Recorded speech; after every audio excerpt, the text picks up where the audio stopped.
Merry Christmas, ladies and gentlemen, and welcome back to the channel. It's your boy, Sufla's Flash, back with another review. And today, we're going to review the Christmas movie, well, not really, Wonder Woman 1984, the sequel to 2017's Wonder Woman, starring Gal Gadot, Chris Pine, and others people. Directed by Patty Jenkins. Patty Jenkins. And yeah, I'm going to make this as quick as possible and let you know right now. This movie is absolute garbage. It's trash. Basura. It's absolutely terrible, and I didn't like it one bit. And let me tell you the reasons why in a second. But before I even begin, just want to let you know that I'm a huge DC fan, as you can see from all the Batman shit behind me. Batman's my favorite character, but I'm partial to DC over Marvel.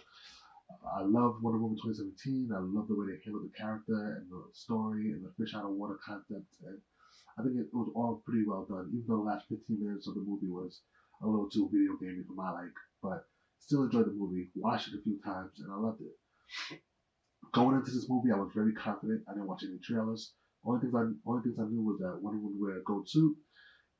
Kristen Wiig was playing Cheetah, and that somehow Chris Pine is back in the movie. And I was like, okay, no judgments. I'm not watching any trailers. I know it's gonna be good, and I can't wait for it to come out. Found out it was gonna come out on HBO Max, and I couldn't wait. And when I sat down and watched it Christmas Day, it was just completely underwhelming.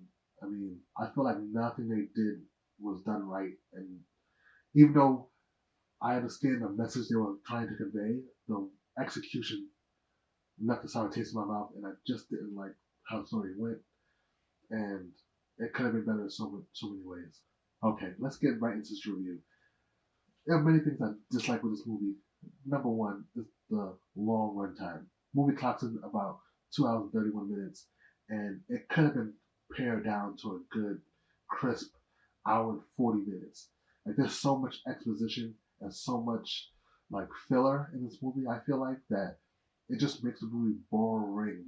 I feel like at 40 minute, I thought it was 40-minute mark when you get to the second act it just drags and drags and drags, and everything seems like it's serving no purpose. The scenes are just happening for no reason. And it's just very long and drawn out, and just I didn't like it at all. Secondly, the editing, like there's wild edits all over the place, and like the scenes that don't fit together, scenes that go too long, scenes that are too short, scenes that are just put in there just to be like, oh hey, remember we mentioned that thing earlier? Oh look, that's clever foreshadowing, isn't it? And it just comes off as like clunky and weird. Speaking of clunky, the dialogue is just clunky as all hell.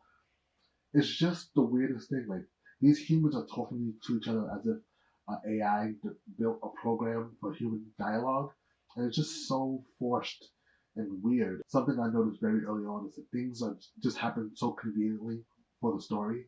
It's just things that just happening all at once, and oh yeah, you know this person, and that person knows this person, and we just so happen to have a thing that's gonna coincide with this thing and this thing, and it's so weird. It's so weird. They even have like a literal meet cute with Wonder Woman and the villain that's so out of place. Like that's the type of shit you will see in like Saved by the Bell or like a damn sitcom. It's so awkward and so forced to get these characters together that I don't know. It left a bad taste in my mouth. The one shining light in this movie for sure is Gal Gadot's portrayal of Wonder Woman. Really well done. I really love her as Wonder Woman. Still, she makes the movie watchable. You can. She's not the greatest actor in the world, but she's great in this role, and I was here for it. Also, her and Chris Pine's chemistry is so magnetic. Obviously, that's the reason why came back in this movie. Because they're so well together, they do so well together, and it's genuine when you see them together. But the rest of them, oh my lord, it's not even the actors. Kristen Wiig did a really good job. Pedro Pascal did a good job. It's just that you don't connect with these characters, like you don't care. Like Pedro Pascal character specifically, like Thanos is a villain, but you care about his plight. You understand why he's going through the things he's going through and why he's doing things. This character, he's just like, I was just a villain for villain's sake.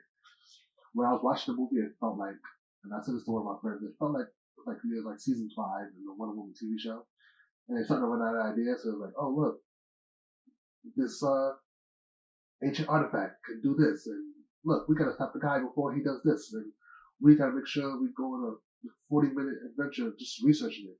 Like it was like part 2, 3-part arc where let's go for 40 minutes just researching this shit. Like, I don't know, like it makes sense. Like this is the steps they would take, and this is the things they would do, but the story still is just like too long and too bloated, and not, most of it is inconsequential, and I don't know. It was too long. So they try to do this thing where like, oh, Chris Pine, it's Chris Pine's story now. He's out of the fish out of water, and that's now it's gonna be funny because now the roles are reversed. Ah, get it, wink, wink. They do the whole scene where like in the first Wonder Woman where he's trying on clothes, and it just doesn't come off as genuine. It's just weird. Like they would have that interaction because he's in a different era now, so you have to get with the times. But to be honest, it doesn't really matter what he wore. It wouldn't. It wouldn't matter. Like the outfits they chose to hammer this home were like regular outfits. I'm like, okay, nobody's gonna care if you wore that outside. It's not like a. It's not as a big of a difference as if like Wonder Woman bringing her sword, and he's like, no, you can't bring that. Like it's much bigger difference. This is much more muted because it's only been like 40 years. And I know styles change, but I don't know. That didn't go well for me at all. And I was like, oh look, they're doing the thing that they did before. And then they walk outside, and he's looking at things with amazement. I'm like, bro, it's only been 40 years. You've seen a train before, like a train caught by. He's looking at it like, oh my god, like, bro, this is a train in a different place, but you've seen trains. You shouldn't be that amazed. You weren't born in 1797 in the colonial times. You live in a modern world. You're a British intelligence agent. Remember? There's no way you didn't see it. You haven't seen a train before. He sees a fucking trash can. He's looking at shit like, there's a second coming of Christ. I'm like, bruh, it's a trash can. It's just a cylindrical object. You shouldn't be that amazed by that. I don't know. The things they chose to hammer home, like, oh, look, he's a fish out of water now. It was so fucking weird and so forcibly done and so, I don't know. It was just fucking weird as fuck. There's a lot of quirky shit like that in the movie. Um, there's a lot of fan service in the movie, obviously, because it's a superhero movie, so they want to call back to stuff that Wonder Woman fans know. But the way they do that is also forced and weird. Like, uh, spoilers, if you want to listen to spoilers, just fast forward like 45 seconds. I have to talk about this in its entirety because it just part really pissed me off. So, spoilers starting in 3, 2, 1. Okay, so they're like, oh, we have to go to Cairo. So they take Steve, and they go, let's go fly this plane. They get on the plane, they start flying off, and she goes, oh my god, I forgot. They'll be able to find you because of radar. He's like, what's radar? I'll explain later. And then she says, they'll be able to find us even if we're invisible. And then she thinks of it like, oh wait, that's what we should do, turn invisible. Even though you just said they'll be able to find you if you're invisible.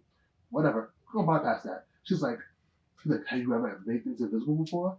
Well, she's like, well, I've been trying for 50 years because my father's done it to hide the mascara. So I've been trying to do this for 50 years, and I've only been able to do a coffee mug, which I lost, which was a pretty funny joke. I'm not gonna lie, I laughed when she said that. And then she immediately just makes the jet invisible, just so that people like, look, an invisible jet. Remember Wonder Woman, invisible jet, and it was just so weird because I understand people are shooting at her. She's in, her adrenaline might be up, her powers might have gotten enhanced or whatever. But you've been trying for 50 years, and you only been doing a mug. You're able to do a mug. You're telling me you're able to do a whole jet now just because you're in a little bit of danger? Come on.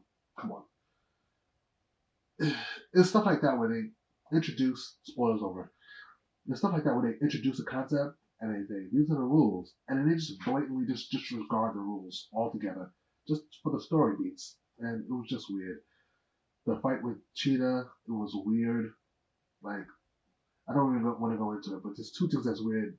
One thing where she uses something that's completely useless, and then the thing at the end where she didn't know what was going to happen, and she's like, fuck it, I'm going to do it anyway. And it could have spelled disaster for our character. I don't know. There's a stuff that's happening in the characters not acting like they would.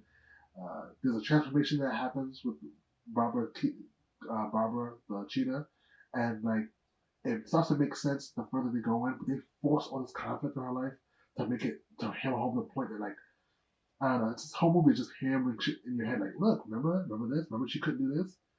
There's like another scene like when she trips and she breaks her heel. The first 5 seconds you meet her, she breaks her heel, right? And then later in the movie, when she starts to get like her powers or whatever, she doesn't break her heel, and like she like a part where anybody else would slip, she didn't slip, and the guy was like, "Huh, it's a good thing you're good in heels." And I was like, "Really, really? That's what your character would say in that situation, really?"